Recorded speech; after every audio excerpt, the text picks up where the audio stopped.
नमस्कार। एक बार फिर हाजिर हूँ एक नई कहानी कद्र लेकर। ये कहानी मैंने 10 अगस्त 2007 को लिखी थी। प्रस्तुत है, वाचन कर रहा हूँ कहानी कद्र। चंद्रशेखर ऑफिस पहुंचे तब तक दिन चढ़ चुका था। गर्मी में दिन चढ़ते देर क्या लगती है। अपने कैबिन में आकर उन्होंने वॉल क्लॉक पर उड़ती नजर डाली। 11:30 बजे थे। कुर्सी पर बैठने के पूर्व उन्होंने टाई ढीली की, कमर को कुछ पल के लिए पीछे धकेला, फिर आगे झुककर अपने काम में लग गए। ऑफिस के एसी से उन्हें कुछ देर में ठंडक महसूस हुई। कुछ देर तो वे काम करते रहे, फिर कलम को टेबल पर रखा, अपनी दोनों हथेलियां आंखों पर रखी एवं किसी गहरे चिंतन में डूब गए। किसी भी गंभीर विषय पर मनन करने का उनका यही स्टाइल था। शायद इस तरह स्वयं को रिलैक्स कर वह बेहतर सोच पाते थे। चंद्रशेखर इसी शहर की प्रसिद्ध कंपनी मेटल्स एंड मेटल्स में सीईओ यानी मुख्य कार्यकारी अधिकारी थे। रोज 10 बजे आते थे, पर आज सुबह किसी विशिष्ट क्लाइंट से मिलना था, अतः आते आते देर हो गई। उनके पद के अनुरूप ही उनका ऑफिस था। आकार में अपेक्षाकृत बड़ा एवं स्वच्छ कैबिन, शानदार ऊंची गद्देदार मोबाइल कुर्सी, शीशा लगी टेबल जिस पर टेबल लैम्प, पेन स्टैंड एवं जाने क्या क्या रखे थे। कैबिन के मुख्य दरवाजे एवं खिड़कियों पर रेशम के छींटदार पर्दे थे जो हौले हौले झूलते हुए खूबसूरत लगते। खिड़कियों के बाहर रखे कैक्टस प्लांट्स एवं फर्श पर बिछा कश्मीरी कालीन कैबिन की सुंदरता में और इजाफा करते। उनके सामने ग्राहकों के बैठने की कुर्सियां भी उतनी ही मनभावन थी। आजकल प्रोडक्ट की मार्केटिंग के लिए तीखे लटके झटके चाहिए। वे दिन लद गए जब उत्पाद की गुणवत्ता ही उसका विज्ञापन होती थी। अब तो बाजार में घुसने एवं ठहरने के लिए बहुआयामी व्यक्तित्व चाहिए। उत्पाद भी अच्छा हो एवं प्रेजेंटेशन पैक भी, अन्यथा कोई रेस्पॉन्ड नहीं करता। आज का उत्पादक पेड़ पर हांडी लटकाकर मार्केटिंग की भाजी नहीं पका सकता। जमाना अब स्पीड का है। अच्छे माल, अच्छे वातावरण एवं अच्छे व्यक्तित्व की त्रिवेणी से ही ग्राहक संगम संभव है। अब बीरबल की खिचड़ी नहीं पक सकती। चंद्रशेखर का व्यक्तित्व भी चुंबकीय था। उम्र 50 वर्ष, मजबूत कदकाठी, रुआबदार आंखें, तिस पर राजपुरुषों सा तीखा नाक एवं सुगढ़ दंत पंक्ति उनके व्यक्तित्व में और इजाफा करती। ऑफिस में उनके अनुशासन की तूती बोलती। इतनी उम्र में भी चुस्त थे। विवाह किए 23 वर्ष होने को आए। पत्नी सुस्मिता उनकी तरह ही सुंदर एवं स्मार्ट थी। दोनों के एक ही संतान थी, पुत्री नविता, जो अब 20 के पार थी। वे उसे बेहद चाहते थे। यहीं उनके अनुशासन की डोर ढीली पड़ती नजर आती। अनुशासन की गांठें भी कहीं तो खुलती ही हैं। न जाने चंद्रशेखर आज इतनी देर क्या सोच रहे थे। रोज तो ऐसा नहीं होता था। बड़े अधिकारियों के तनाव भी कम नहीं होते।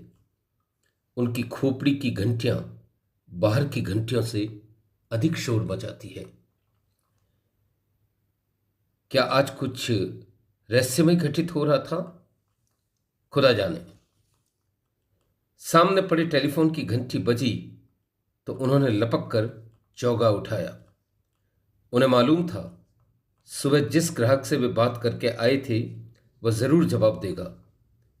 बड़े अधिकारियों को सुबह शाम उठते बैठते, सोते जागते एवं यहां तक कि नींद में भी टारगेट्स दिखते हैं। लक्ष्य प्राप्ति का तनाव उन्हें अन्य किसी मुद्दे पर सोचने ही नहीं देता। तभी तो तनाव में शर्ट के बटन ऊपर नीचे लगा देते हैं, कभी पैंट की जिप बंद नहीं करते, एवं कभी कभी तो घर में रखी 2 जूतों की जोड़ियों में से एक एक जूता पहन लेते हैं।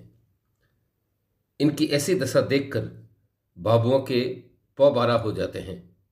वे लंच में अक्सर इन्हीं बातों की चर्चा कर ठहाके लगाते हैं। अफसरों की फजीती उन्हें असीम सुख देती है। टेलीफोन के उस ओर सुस्मिता लगभग चीख रही थी, शेखर, मैं लुट गई। नविता ने जहर खाकर आत्महत्या कर ली है। क्षण भर के लिए मानो समय ठहर गया, चोगा उनके हाथ से छूट गया एवं कमरे में ऐसी निस्तब्धता छा गई जिसमें एसी की आवाज तक स्पष्ट सुनाई देने लगी थी। मामला संगीन था। यकायक वे संभले, टेबल पर रखी कार की चाबी उठाई एवं सीधे घर की ओर भागे। ऑफिस के कर्मचारी उनके इस अप्रत्याशित व्यवहार से हैरान थे, पर स्थिति की गंभीरता के मद्देनजर उन्होंने किसी को कुछ भी बताना मुनासिब नहीं समझा। वे चुपचाप घर चले आए। सारे रास्ते कार वे नहीं, शायद उनका भूत चला रहा था। वे घर पहुंचे तो सुस्मिता उन्हें देखते ही लिपट गई। अब तक आस पड़ोस के लोग भी इकट्ठा हो चुके थे। घर में मानो आसमान गिर पड़ा था। सुस्मिता चीख चीख कर बदहवास हुए जा रही थी। मेरी फूल सी बच्ची जाने कहां चली गई। हाय, अब मैं कैसे जीऊंगी। पास खड़ी स्त्रियां उसे ढाढ़स बंधा रही थी। शायद किसी ने पुलिस को सूचना दे दी थी। पुलिस भी आने में ही थी। नविता का शव घर के एक कोने में सफेद चादर में लिपटा था। चारों ओर अगरबत्तियां जल रही थी। अपनी पुत्री का शव सामने देख वे बिलख पड़े। लगा जैसे उनकी चिर संचित अभिलाषाएं मिट्टी में दफन हो गई है।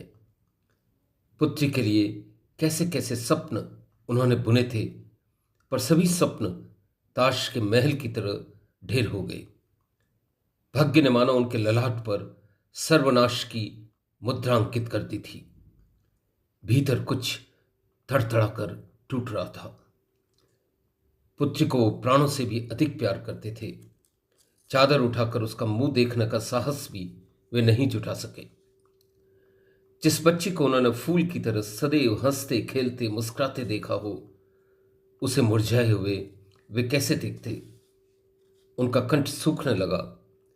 छाती में एक अजान सी पीड़ा उभरने लगी। शेखर आंधी में उखड़े पेड़ की तरह जड़ हो चुके थे। चुपचाप एक कोने में आकर धम से बैठ गए। उन्हें मालूम था उसने जहर क्यों लिया है। उन्हीं के व्यवहार से वो सर्वाधिक क्षुब्ध थी। वे ही बात बात पर उसे टोकते थे, ऐसे करो वैसे करो। आजकल के बच्चों में सभ्यता ही नहीं रही, एम जाने क्या क्या। सुस्मिता अनेकों बार समझाती, जवान बच्ची है, जवाने के साथ बहने दो, पर जहां देखो जब देखो अपने अनुशासन की पूंगी लेकर बैठ जाते थे। आज सुबह वह नाश्ते की टेबल पर आई तब कितना प्रसन्न थी। गुड मॉर्निंग डैड कहकर वह कुर्सी पर बैठी तब उसका चेहरा दमक रहा था। युवा बच्चे अजस्र ऊर्जा के स्रोत होते हैं। एक दो बार तो बातें करते करते ठहाका लगाकर वह ऐसे हंसी मानो गाय के थनों से धारोष्ण दूध की धारा छलकी हो। पर शीघ्र ही बाप बेटी में तकरार हो गई। बाद में जमकर बहस भी हुई। ऐसा अक्सर होता था। दोनों का इसके बिना पेट नहीं भरता था। दोनों ऐसे बौद्धिक विवाद में असीम आनंद लेते थे। नित्य सुबह वे 2 नाश्ते एक साथ लेते, एक जो सुस्मिता बनाती एवं दूसरा बेटी से तकरार का। सुस्मिता ने टेबल पर नाश्ता लगाया तब नविता अखबार पढ़ने लगी थी। शेखर खाली थे। टेबल पर अंगुलियां थपथपाते हुए बोले, नविता, जरा अखबार इधर देना। पापा, आप देख नहीं रहे, मैं पढ़ रही हूं। नविता पढ़ते पढ़ते ही बोली। ऑफिस का सीईओ घर में मन महसूस कर रह गया। नविता नाजों से पली थी। बाप की हुकूमत के नियम उस पर असर नहीं करते थे। तो बीच का ही पेज दे दो बेटा। शेखर नविता को बेटा ही कहते थे। पापा, यू नो माई हैबिट्स, मैं पूरा पढ़कर ही दूंगी। नविता की खोपड़ी में कुछ विशिष्ट गणित चल रही थी। एकाएक बात को उलटते उसने अखबार बंद किया एवं पापा की ओर बढ़ाते हुए बोली, चलो आपके लिए सेक्रीफाइस कर देते हैं, लेकिन एवज में आपको 2 जीन्स की पैंट्स दिलानी होगी। पहले भी 2 बार कह चुकी हूं। नो नो, मुझे ऐसी भद्दी चिपकती हुई पैंटें जरा पसंद नहीं है। पहनना है तो सलवार कुर्ता पहनो, कपड़े सलीकेदार होने चाहिए। अखबार हाथ में आने के बाद शेखर को किसका डर था? नो से काम नहीं चलेगा पापा, मुझे चाहिए यानी चाहिए। आप हर चीज रिसा रिसा कर दिलाते हैं। इस बार मैं स्पष्ट कह देती हूं, जीन्स भी लेंगी, डिस्को सीखने भी जाऊंगी एवं उसके बाद अर्पित के साथ घूमने भी जाऊंगी। नविता कौन सी पाप से डरती थी? उसी लफड़ी के साथ जो पढ़ता है न लिखता है। हमारे जमाने में उसका बाप भी 1 नंबर का बदमाश था। शेखर तमतमाए। पापा, उसे लफाड़ी न कहो, वो एक अच्छा लड़का है। नविता के चेहरे पर अब रोष उभरने लगा था। करो अपनी मनमर्जी, जहां चाहे घूमो फिरो। एक तो वो हमारी जाति का नहीं, दूसरे ठेठ के फकीर हैं। ऐसे घर से अंतरंगता बढ़ाने से क्या फायदा? शेखर कौन से चुप बैठने वाले थे। अगर वो फकीर न होकर अरबपति होते तो क्या अधिक गुणी हो जाते? और अब कौन सा जाति पांति का बंधन रह गया है? मंचों से तो मुख्य अतिथि बनकर आप ऊंची ऊंची बातें करते हैं, वहां तो समाज सुधार का ढोल पीटते हैं, लेकिन घर में वही दकियानुसी। आज स्पष्ट सुन लें कि मैं उसे चाहती हूं, हम उसी से ब्याह करूंगी। नविता की पुतलियों के इर्द गिर्द अब हल्का लाल रंग उभरने लगा था। मुझे क्या, फकीरी भोगोगी तब खुद अक्ल आ जाएगी। ये फकीरों के बच्चे अक्ल से बहुत तेज होते हैं, एवं अमीरों की लड़कियां एकदम गधी। शेखर लगभग चीख रहे थे। तभी तो समाजवाद आएगा डैड, नविता ने नेहले पर दहला दिया। तकरार की कुड़न को नविता ने नाश्ते पर निकाला। आज आलू के पराठे बने थे। उसने मम्मी को नूडल्स बनाने को कहा था। प्लेट में आलू के पराठे देखते ही नविता ने नाक बहुत सिकोड़ी। मुझे नहीं खाने आलू के पराठे। मम्मी, मैंने कहा नहीं था आज नूडल्स लूंगी? कहते कहते नविता ने प्लेट गुस्से में पीछे सरकाई। बित्तू भर की छोकरी, गज भर की जुबान, तो खुद बनाया करो ना नाश्ता। काम होता नहीं, पर चाहिए राजशाही भोजन। कोई काम दे दो, बहाने जुबान पर ही रहते हैं। एक कदम चली नहीं कि तिरसा मर गई। शेखर को भी मानो कहने का मौका मिल गया। ऐसे खाने से तो जहर न खा लूं। नविता गुस्से में उठी एवं तेजी से अपने कमरे में जाकर कुंडा लगा लिया। शायद इसके बाद ही उसने जहर खा लिया होगा। घर में मानो प्रेत सन्नाटे पसर गए थे। शेखर स्वयं को माफ नहीं कर पा रहे थे। अगर बच्ची की बात मान लेते तो क्या हो जाता? क्या वे बहुत गंभीर विषय थे? घरेलू अंतर्विरोध कहां नहीं होते? बच्ची अगर जीन्स पहन लेती तो क्या बुरा हो जाता? क्या हर कार्य में मीन मेख निकालना जरूरी है? क्या लड़कियां आजकल जीन्स नहीं पहनती? कुछ दिन पहले तुमने उसे स्विमिंग सूट खरीदने का भी मना किया था। इतना तो सोचते कि वह स्विमिंग करेगी तो स्विमिंग सूट में ही करेगी। अगर अर्पित उसे पसंद था तो कौन सी आफत आ गई थी। लड़का स्मार्ट है, गुणी है, अच्छे नंबर लाता है। क्या धन से ही सारे सुख मिल जाते हैं? अगर उसने अपनी पसंद के नाश्ते के लिए कह दिया तो कौन सा बुरा कर दिया। बच्चे खाने पीने के शौकीन होते ही हैं। वे वैरायटी पसंद नहीं करेंगे तो कौन करेगा। तुम खुशटों को खाना नहीं पसता तो वे भी क्या रोज खिचड़ी खाएं? हर बात में टोका टाकी। कई बार वह रेस्टोरेंट चलने को कहती थी, तब तो यह काम है वह काम है, और अर्पित के साथ जाने लगी तो आंवें जल गए। कड़वे बोले तो कड़वा भुगतो। जबान में ही रस और जबान में ही विष है। दो कौड़ी का स्वभाव था तुम्हारा। तुम तो यही चाहते थे कि वो तुम्हारे निर्देशों की बेड़ियों में बंधी रहे। तुम्हें ने उसकी आकांक्षाओं एवं महत्वाकांक्षाओं के वृक्ष को दकियानुसी की कुल्हाड़ी से आहत किया था। विष बीज तुमने बोए तो फल भी तुम ही भोगो। तुम्हारी अकल पर पर्दे पड़े थे, पूरे औंधी खोपड़ी थे। वह तुम्हारी ही संकुचित विचारधारा एवं संकीर्ण मानसिकता का शिकार हुई है। कभी उसका तर्क, उसका मत जानने की कोशिश ही नहीं की। वह आम कहती, तुम इमली कहते।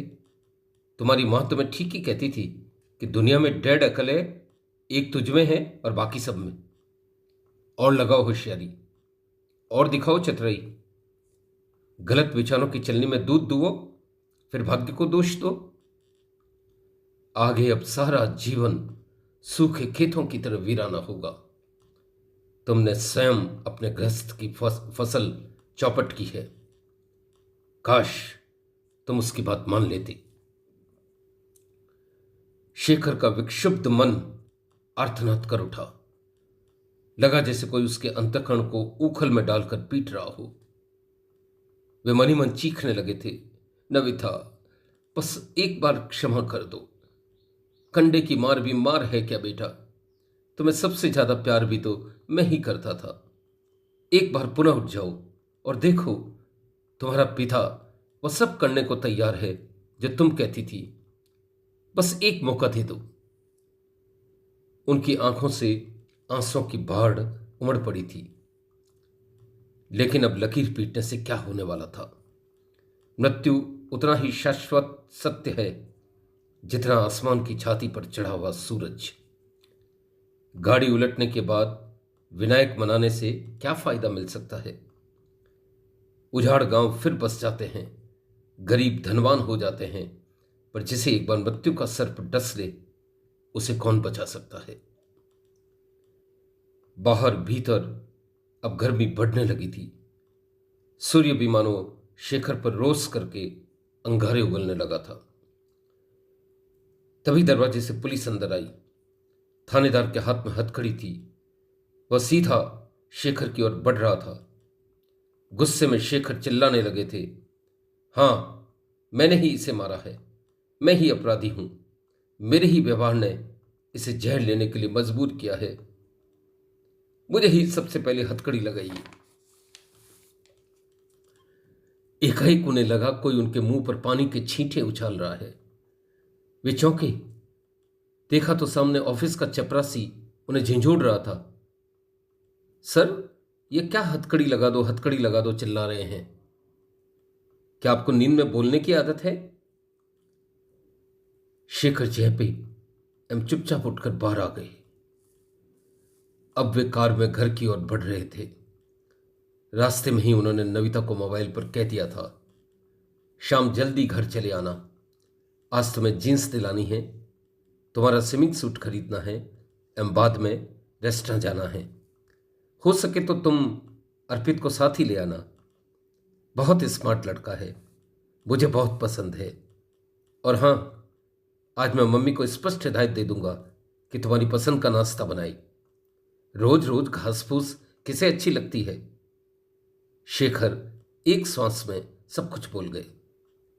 मात्र एक एहसास ने उनके भीतर असंख्य अंतर्दीप जला दिए थे। इन्हीं दीपों के प्रकाश में अपनों की बेकदरी का अंधेरा लुप्त हो चुका था। मेरे अच्छे पापा, यू आर ग्रेट। मैं सीधे घर ही पहुंच रही हूं। अर्पित भी मेरे साथ ही आएगा। मोबाइल ऑफ करते करते शेखर की आंखें डबडबा आई थी। धन्यवाद।